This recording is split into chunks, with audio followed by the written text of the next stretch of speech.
dia oficial a todos vocês. Também quero começar agradecendo o convite da Isabela para participar desse debate, que faz parte de um projeto muito bacana, né? Eu fiquei muito instigada com esse projeto, achei uma ideia sensacional e agora sabendo que tem tantos artistas em jogo aí, não poderia ser diferente, né?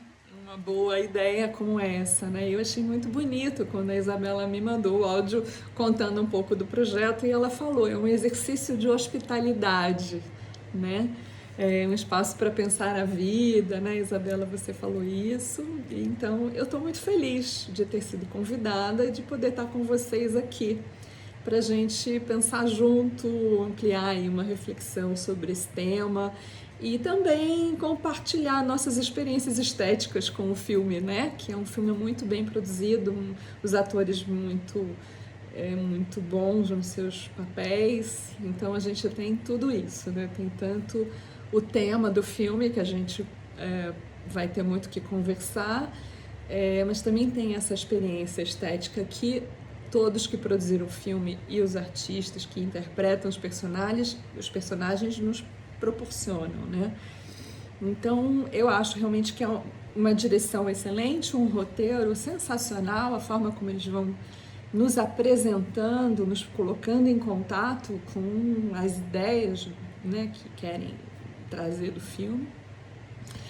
E a Suzanne Wolff, que faz a Rebeca, tá sensacional nesse papel, né? Ela faz toda uma transformação, né? E isso é essencial, me parece, ali no filme. A transformação pela qual ela passa, dos primeiros minutos do filme e depois tudo que virá em seguida, né? E eu quero começar falando do primeiro contato que a gente tem com o filme, a primeira cena, que é um estado de tensão, dela correndo naquele bosque, né? Muito perturbada, muito desorganizada, desleixada ali com o seu corpo, com o seu cabelo, e é um cenário de devastação, né? Porque é um bosque onde tem muitas árvores caídas, né? Então ali aquela correria, aquela tensão, aquele lugar, muita solidão, ela é completamente sozinha naquele lugar, né? É uma madrugada, né, ali, um amanhecer muito precoce ali, e a gente entra nesse clima. Então acho que a direção, o roteiro, eles querem já nos colocar nesse clima nas primeiras cenas, né? Olha só, por onde eu vou levar vocês, né? E aí corta e aparece eles preparando a chegada desse bebê, aparece ela na floricultura, né? Acho que o primeiro momento é isso, ela na floricultura dela, fazendo os arranjos, muito bem com a barriga dela, até o bebê dar uma chutadinha, e aí ela tem uma conexão com o bebê, depois a cena dela preparando a casa, mas já aparece ali o sogro com uma certa indiferença, uma certa crítica, e que depois a gente vai ver que ele aparece pouco, mas ele tem uma interferência importante ali na dinâmica, né? Então, a gente logo é colocado nesse clima dos contrastes, né? A primeira cena, angustiante, e a segunda, de as coisas parecendo que estão indo muito bem integrada, o casal muito satisfeito com a chegada futura do bebê. Então, assim, esse clima desses contrastes, eu acho que é bem importante ser apresentado logo de início. E aí, evidentemente, que o tema do filme é falar sobre a depressão pós-parto, né? E eu acho que vai conduzindo de uma forma brilhante para falar disso. Mas eu gostaria de, agora na nossa aproximação aqui, nesse nosso início, convidar vocês a olhar para essa história, para olhar para essa experiência que vocês tiveram ao ver o filme, tendo em conta que o que a Emily, a Tef, a diretora do filme, nos oferece é a possibilidade de entrar em contato com algo que é próprio da experiência da maternidade de um modo geral, de um modo amplo, que evidentemente, em muitas situações, as pesquisas indicam que 1 em 4 mulheres vai desenvolver depressão pós-parto. Aqui no Brasil, pelo menos, são esses os dados. É sempre muito difícil fazer essa medida, mas é o que, por exemplo, a Fiocruz apresenta lá, né, nas pesquisas dela. Então é bastante gente, né, 25% dessas mulheres, e que acabam não sendo atendidas, acabam não sendo cuidadas. Então a gente nem sabe se é mais, a gente não sabe, não tem tanta clareza ainda, né? Mas o fato que não são poucas mulheres que passam por isso.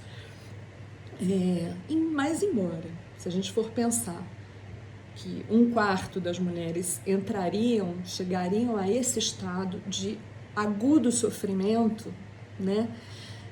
De um estado incapacitante, inclusive, como é o caso da Rebeca no filme, o que eu acho que é necessário, e esse filme precisa também ser olhado com essa lente, é de que isso é próprio da experiência da maternidade de um modo geral. A desorganização psíquica, a perda da identidade, a turbulência emocional que vai ser, é uma grande virada. A Regine Prat, que é uma psicanalista francesa, ela usa uma expressão que eu gosto muito, que ela fala que é uma troca de pele, essa questão da mudança identitária, né? Uma outra coisa também que ela fala é que, assim, quando a gente atende jovens pais, a gente precisa entender que a gente está trabalhando com a clínica pós-traumática, né? E aí, na minha pesquisa de doutorado, que deu origem a esse livro, Maternidades, Assombro e Elaboração, eu proponho, toda a minha pesquisa é sobre a maternidade de um modo amplo. Eu não estudo, na pesquisa, os adoecimentos específicos, né? Mas o que eu proponho é que a experiência da maternidade, ela precisa ser compreendida como no seu potencial traumático, né? Então, existe um potencial traumático nessa mudança de vida, nessa nova condição de vida, em função de muitos reposicionamentos e ressignificações que precisam ser feitas, né? De filha para mãe, essa posição com o próprio corpo, com a própria sexualidade. Então, tem muitas coisas que vão acontecendo. Então, se a gente puder compreender que essa é uma experiência com potencial traumático, o próximo passo é a gente imaginar situações em que o ambiente, e aí o ambiente é família, amigos, profissionais que se dedicam a cuidar de gestantes, puérperas, né? Fiquem atentos, que é um momento de muita vulnerabilidade, né? E que inspira cuidados especiais, né? Inspira uma atenção.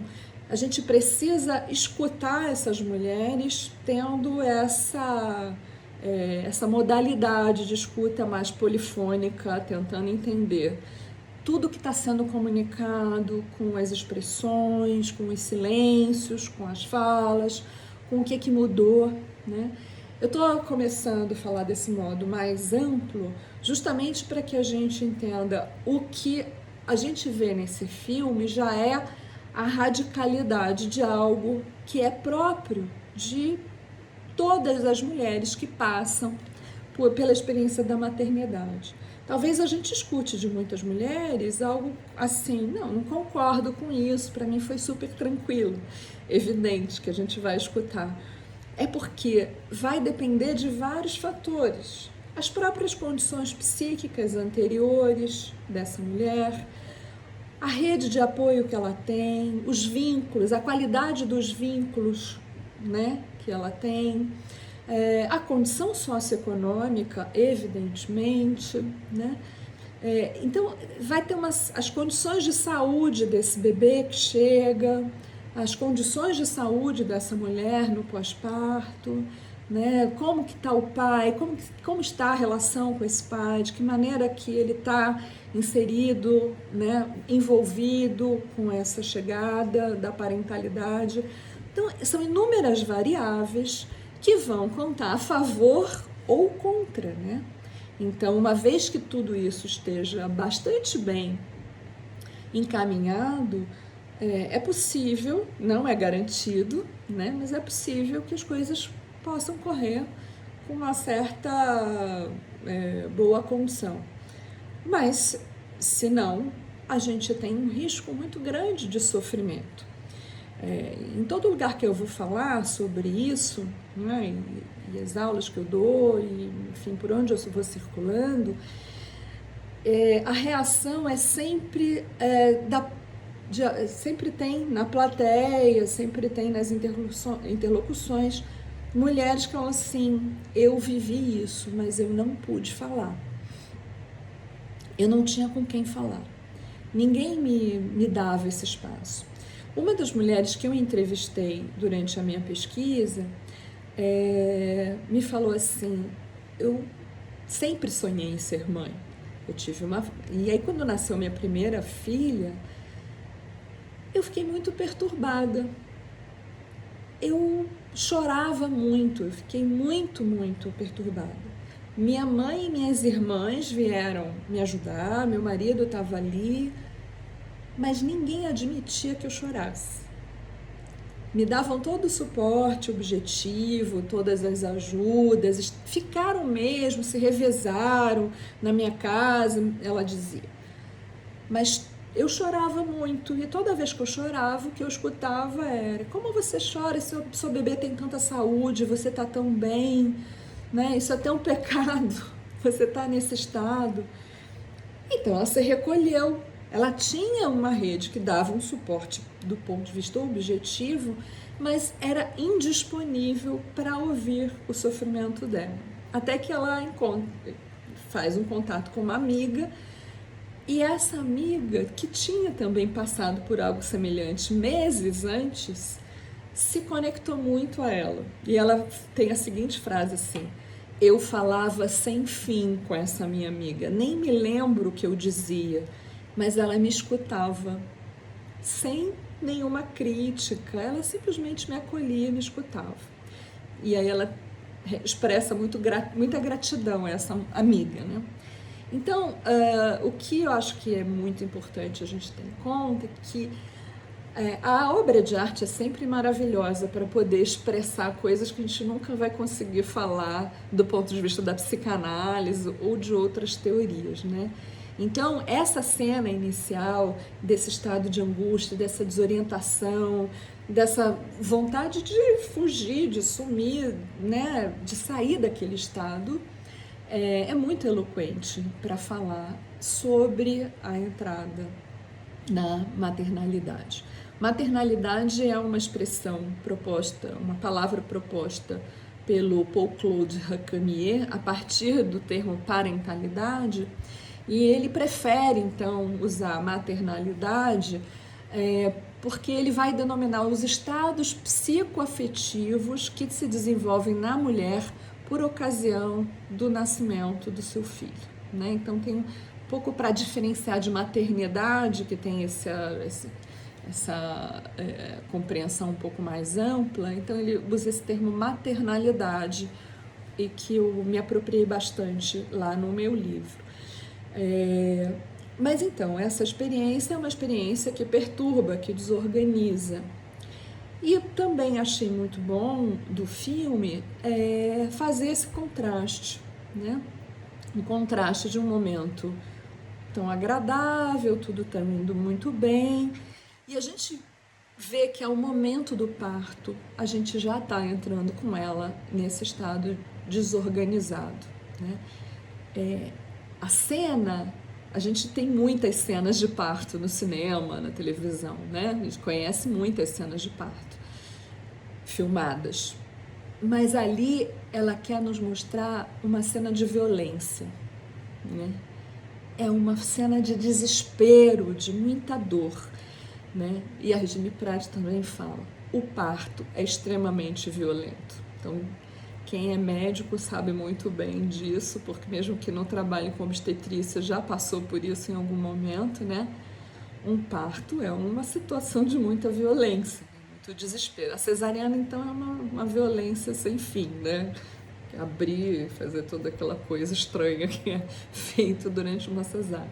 Mas o parto normal também, porque um processo que você vai ter que expulsar um ser que está dentro do seu corpo. E assim, essa vivência, a gente de fora olhando, a gente já vê como muito violento. A mulher que está vivendo essa situação é um momento de rompimento, de separação, de dor, de medo. Tem muitas coisas em jogo ali, né? E quando a autora, a diretora, decide dar o nome de O Estranho em Mim, né? A gente, num primeiro momento, é levado a pensar que esse termo se deve ao estranho em razão de ser um enredo que aborda um adoecimento psíquico. Então, por isso essa mulher, Rebeca, vive essa experiência de estranhamento com seu bebê. Mas, de novo, voltando e ampliando para um campo maior, né, da experiência da maternidade como um todo, é sempre um estranho. O bebê é sempre um estranho, né? Um estranho que se desenvolve dentro do nosso corpo, né, com o qual a gente se mescla, né? Ele é parte de mim, mas não sou eu. E quando ele nasce, ele é um ser desconhecido, né? Então ele mobiliza muito uma série de questões nossas, inconscientes, né? Da nossa própria vivência como bebês, na nossa própria vivência com a nossa mãe, né? Então é um momento absolutamente perturbador, né? Então ela fala o estranho em mim, parece que é porque se trata de uma situação de adoecimento, mas é sempre assim, é sempre vivido como um estranho. Eu lancei meu livro presencialmente no sábado aqui em São Paulo. E aí a gente teve um debate. E uma colega que é psiquiatra perinatal, ela foi uma das pessoas que debateu comigo e ela resolveu contar uma história da irmã dela, caçula, que teve o bebê, e ela foi ajudando essa irmã. Parecia que estava indo tudo bem. Ela falou assim, nossa, ela está indo bem. Aí passou um mês, a irmã falou assim, sabe que eu tô começando a gostar dele? Um mês depois, começando a gostar dele.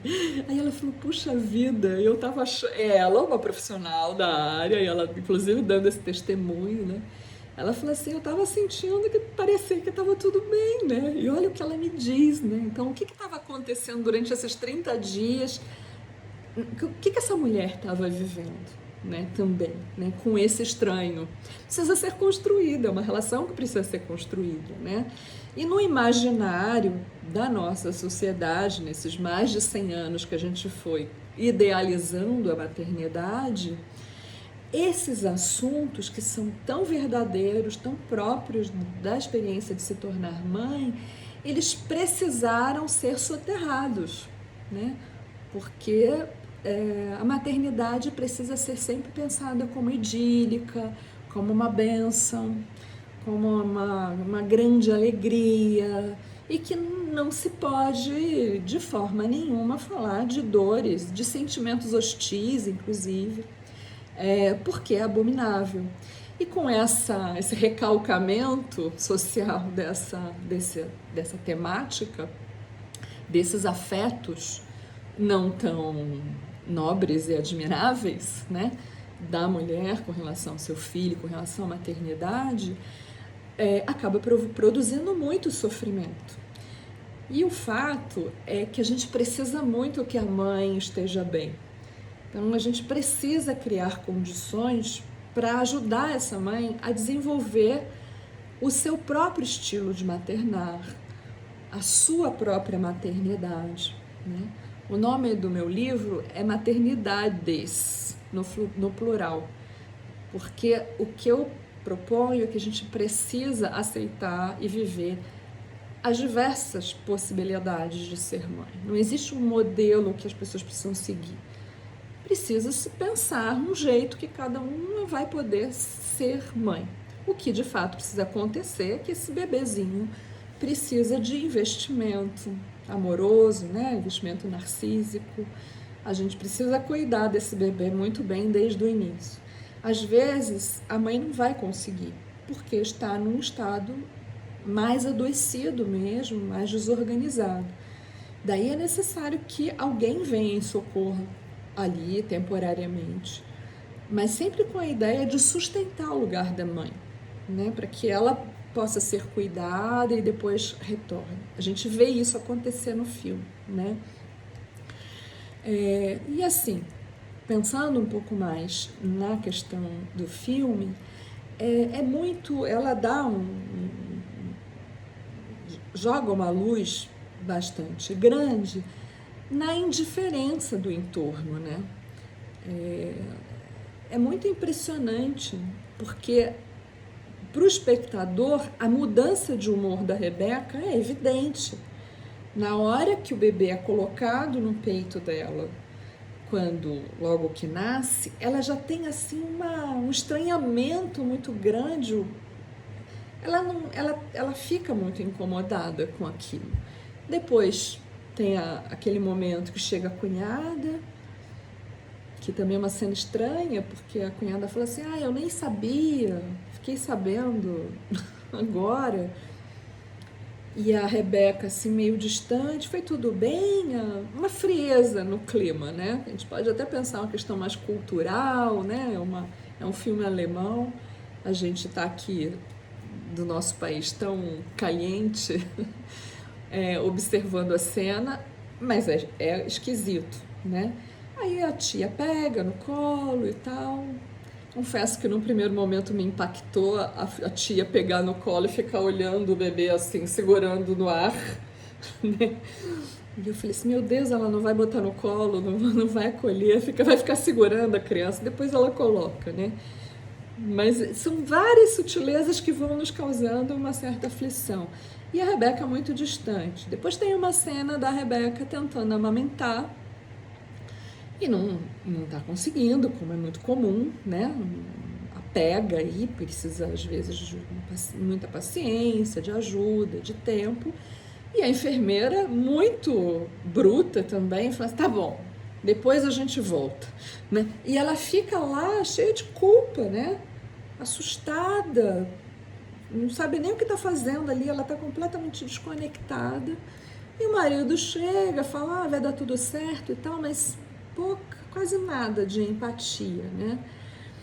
Então a gente vai sendo apresentado, né, a muitos momentos em que as pessoas não estão prestando atenção no que está acontecendo com ela. E surpreendentemente o marido, né? O marido é muito distante, fica até ofendido, né? Porque ele está sendo rejeitado, o que também é um assunto, né? Da chegada do bebê, o marido geralmente se sente rejeitado, esse é um cuidado que vale a pena também as pessoas que cuidam desse processo gravídico puerperal também trabalhar com o pai para que ele tenha condições de alcançar o que está se passando.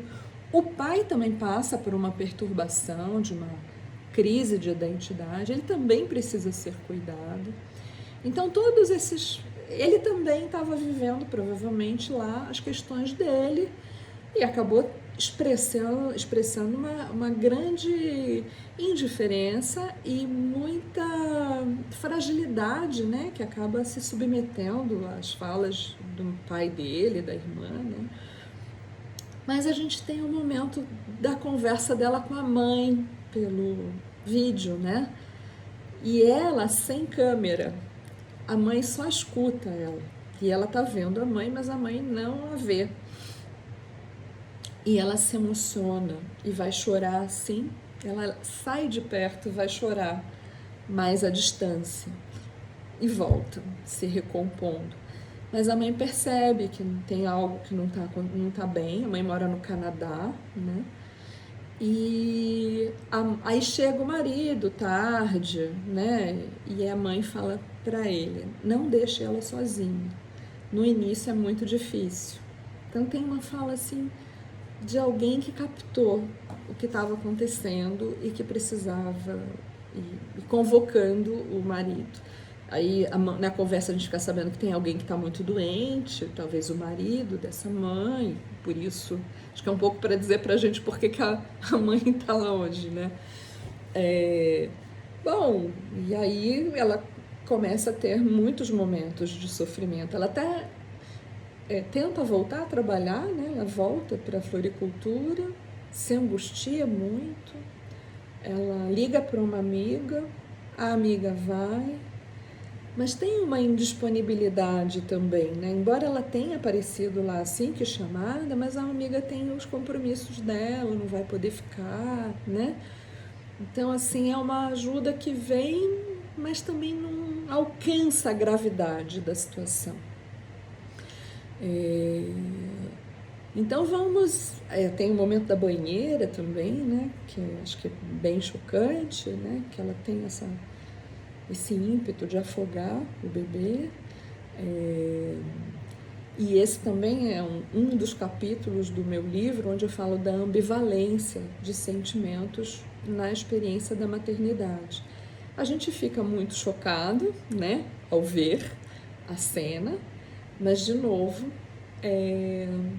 o que eu procuro abordar é que a ambivalência de sentimentos é um tema humano, é do humano, né? O Luiz Cláudio Figueiredo tem um texto recente, tem mais ou menos 1 ano, 2 anos, esse texto que se chama A Ambivalência de Base. Depois eu posso mandar para vocês. Onde ele vai... Estou lendo aqui o que o Romildo escreveu. Imagino, Romildo. Mas a ambivalência de base, ele vai... A ambivalência é um tema muito, muito estudado pela Melanie Klein.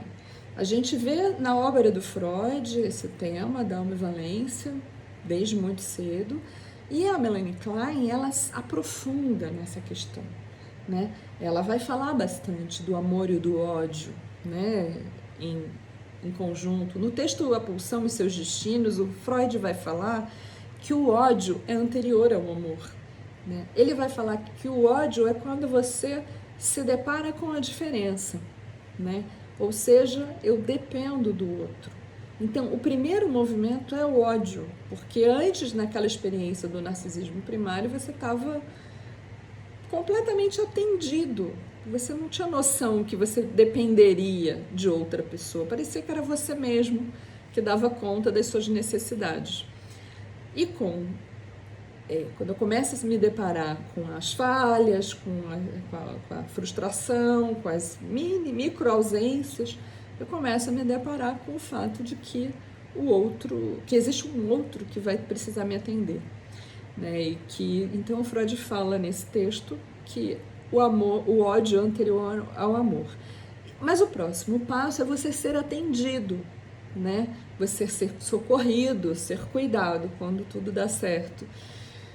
E aí o amor começa a ser desenvolvido, apoiado na satisfação das necessidades, né? Aí o Luiz Cláudio Figueiredo faz uma brincadeira que ele fala que não existe amor à primeira vista, existe ódio à primeira vista, nesse sentido.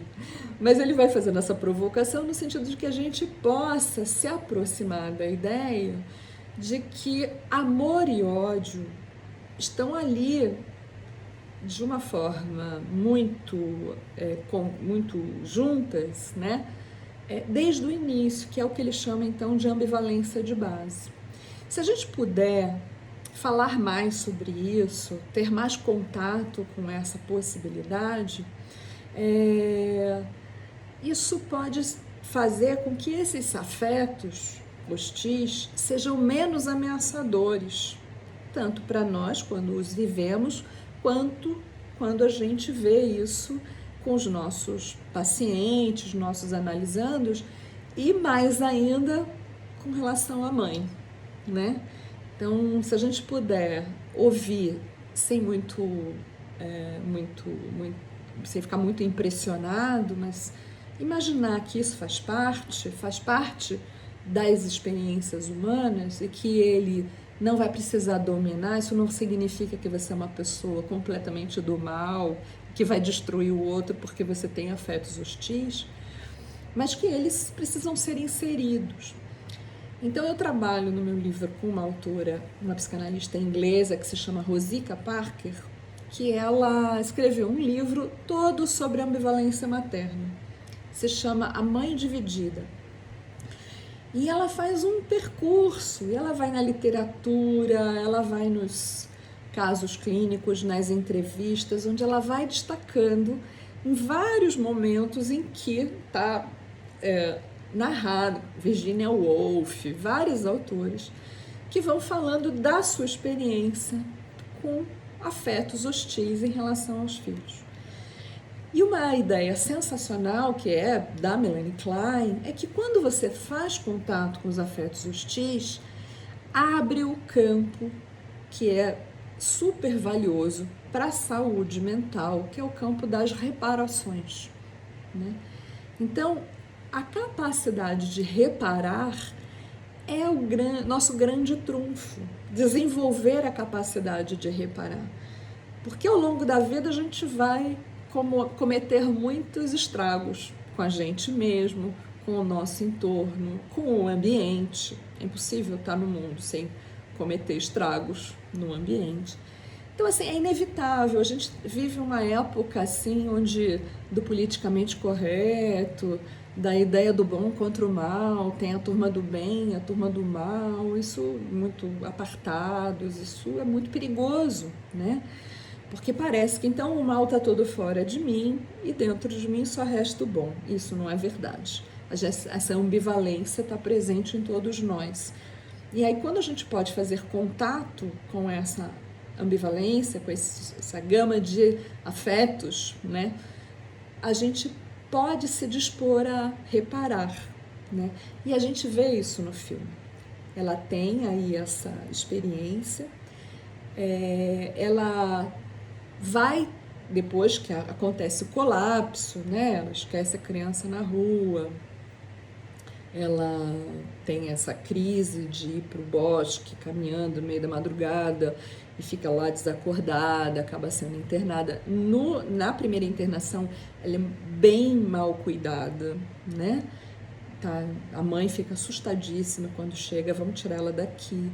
Aí ela vai começar a ser cuidada. E no momento em que ela começa a ser cuidada, a gente começa a ver presenças afetuosas, empáticas, interessadas no movimento de recuperação dela.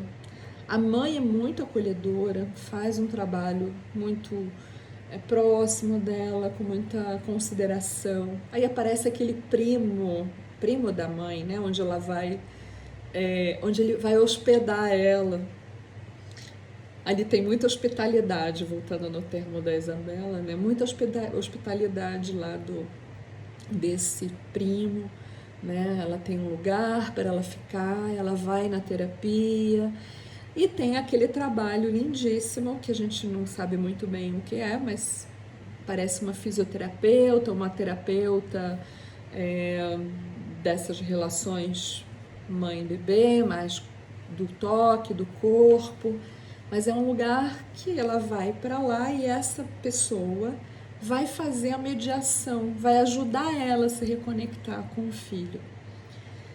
E são assim momentos, são cenas muito bonitas, né? Tem inclusive uma cena onde a Rebeca é convidada a ficar pegando o filho e a profissional atrás dela, meio que abraçando ela, né? Então uma conexão corporal que se dá ali.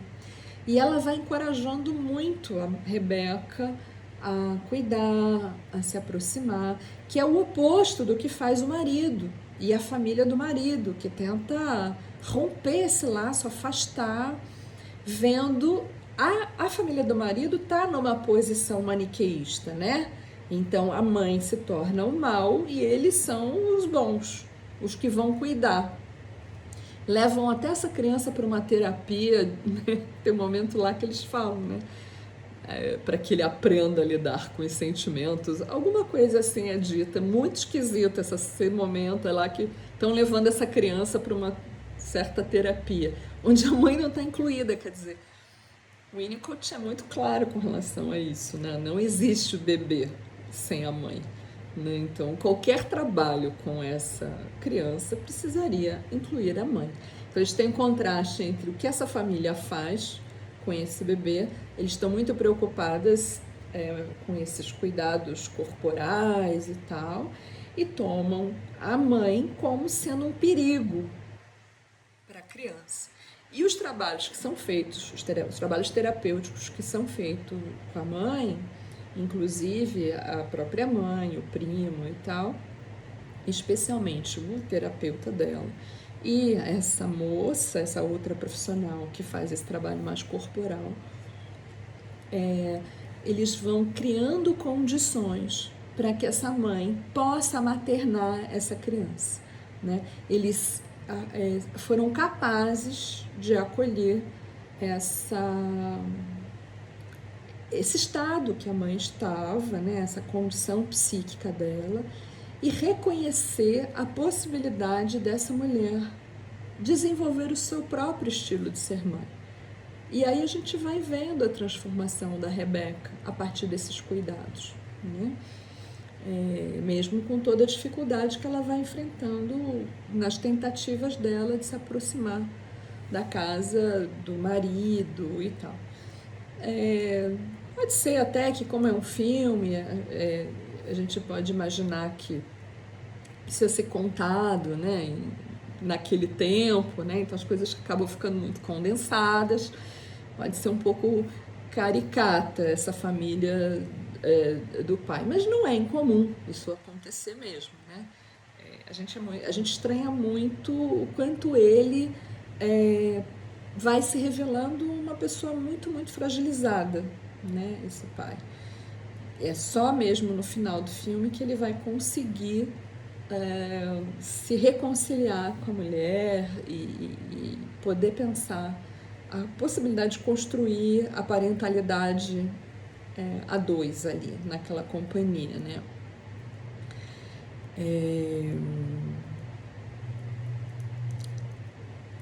Eu acho que, em linhas gerais, eu queria trazer essas ideias, principalmente, né? A ideia da gente poder pensar a partir do filme que aborda um sofrimento muito aprofundado, muito agudo, mas a gente trazer essa ideia de que isso é próprio, de um modo amplo, e assim, ir observando esses detalhes que eu fui trazendo, mas eu até queria conversar, ouvir um pouco vocês, também das impressões que vocês foram tendo.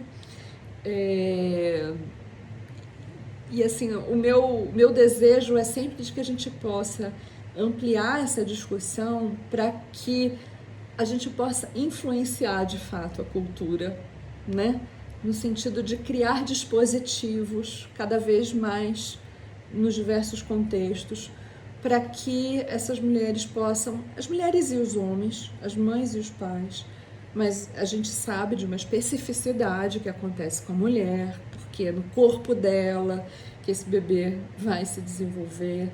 Então ela é visceralmente impactada muito mais, embora o pai tenha essa outra característica de estar dentro, estar fora, né? Durante 9 meses não sabe muito bem qual que é o lugar dele ali, né? Então a gente também tem um trabalho importante a ser feito com os pais para que o pai, né, possa estar envolvido, e hoje ainda mais a gente tem outras configurações, né, das relações homoparentais, mas muitas vezes é uma das mulheres que vai gestar, outra é a companheira, também vai ter aí uma dinâmica que vai precisar ser compreendida.